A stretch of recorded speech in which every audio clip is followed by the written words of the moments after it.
마태 본명 레위 세상에서 가장 미움받던 셀이 예수님을 따르며 인생의 새로운 목적을 발견하다. 그의 놀라운 전환점. 성경 말씀 찬송가 대표 기도문. 안녕하세요. 이번 시간에는 셀이 마태 레위에 대하여 이야기해 보도록 하겠습니다. 마태는 예수님의 12제자 중 한 명이며 본명은 레위였습니다. 그는 세리로서 로마 제국을 위해 세금을 걷는 직업을 가졌습니다. 하지만 당시 세리는 단순한 직업 그 이상이었습니다. 세리들은 유대인들에게 배신자와 같은 존재로 여겨졌고 그들 사이에서 무척이나 미움을 받았습니다. 그 이유는 세리들이 동족의 고열을 짜내어 로마에 바치는 역할을 했기 때문입니다. 마태 역시 그런 세리 중 하나였고 그는 돈과 권력에 사로잡혀 있었습니다. 그러나 예수님께서는 마태를 외면하지 않으셨습니다. 오히려 예수님은 마태복음 9장 9절에서 마태에게 찾아가셔서 단 한마디로 그의 인생을 바꾸셨습니다. 나를 따르라. 마태는 이 부르심을 받자마자 망설임 없이 자신의 자리에서 일어나 예수님을 따랐습니다. 그가 쫓아왔던 돈과 세속적 욕망을 뒤로하고 예수님을 따르는 길을 선택한 것입니다. 마태는 단순히 세리에서 벗어난 것만이 아닙니다. 그는 예수님의 가르침을 기록한 신약 성경의 첫 번째 복음서인 마태복음을 기록하는 중대한 사명을 부여받았습니다. 특히 마태복음은 유대인들을 대상으로 한 복음서로서 예수님의 메시아적 역할과 왕국의 가르침을 강조하고 있습니다. 마태의 인생은 예수님을 만남으로써 완전히 뒤바뀌었고 그의 기록은 오늘날에도 수많은 사람들에게 예수님의 복음을 전하는 중요한 역할을 하고 있습니다. 성경 구절. 마태복음 9장 9절에서 13절에서는 예수님께서 마태를 부르시는 장면이 기록되어 있습니다. 예수님은 마태가 세리로 일하고 있던 그 자리에서 나를 따르라라고 부르셨습니다. 이 한마디로 마태의 인생은 완전히 바뀌었고 그는 즉각적으로 자신의 직업을 포기하고 예수님을 따랐습니다. 이 장면은 죄인이었던 마태가 예수님의 은혜로 새롭게 변화되는 순간을 상징합니다. 누가복음 5장 29절에서 32절은 마태가 예수님을 따르기로 결단한 후 그의 집에서 잔치를 여는 장면을 묘사합니다. 세리와 죄인들이 잔치에 모여 있었지만 예수님은 그들과 함께 식사를 나누시며 그들을 받아들이셨습니다. 이 사건은 예수님께서 죄인을 부르러 오셨다는 메시지를 강력하게 전달합니다.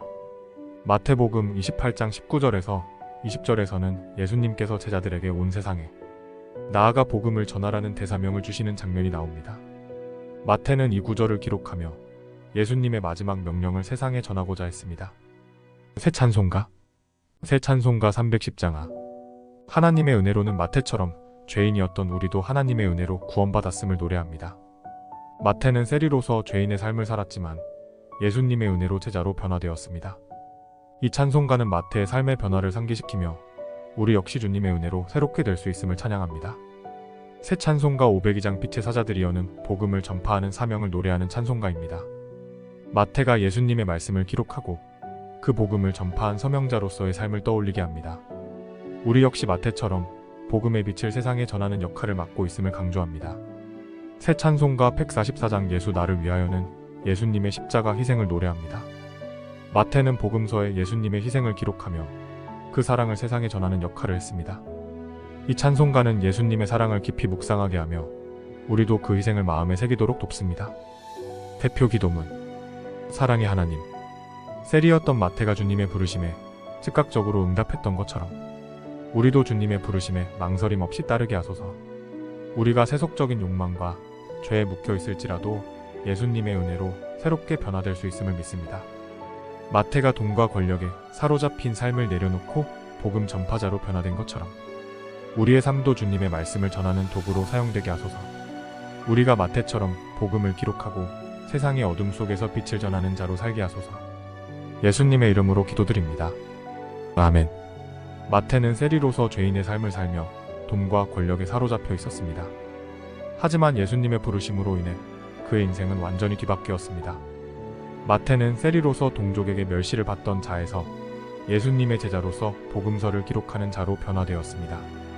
그가 기록한 마태복음은 유대인을 대상으로 한 복음서로 예수님이 메시아임을 증거하며 그분의 왕국을 강조합니다. 세리에서 복음 전파자로 돈과 욕망이 묵혔던 자에서 하나님의 사명을 따르는 자로 변화된 마태의 인생은 우리에게도 큰 도전이 됩니다. 하나님의 은혜는 언제든지 우리의 삶을 새롭게 하며 마태처럼 주님의 부르심에 응답할 때 우리의 인생은 완전히 변화될 수 있습니다. 오늘날에도 마태의 이야기는 예수님의 부르심에 응답하고 복음을 전하는 삶을 살아야 한다는 강력한 메시지를 전달하고 있습니다. 마태의 변화된 삶은 우리에게 주님의 은혜와 사랑이 얼마나 강력한지 다시 한번 일깨워줍니다. 의상 마치도록 하겠습니다. 구독과 좋아요, 알림 설정하셔서 주님께 한 발 더 가까이 다가가는 뜻깊은 기도문을 항상 함께 하시길 바랍니다.